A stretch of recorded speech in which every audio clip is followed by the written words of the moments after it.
All right, guys, so you see where we are, the fuse box. This is going to be the biggest problem right now because this is what powers it. So I'm going to have to figure those out. I'm going to have to get those going. I'm either going to have to cut into this harness or let me show you.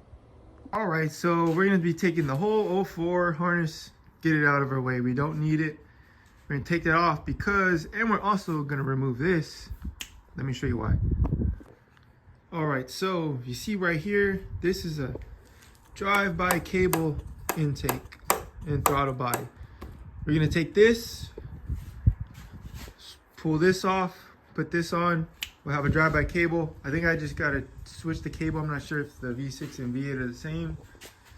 I'm going to assume they are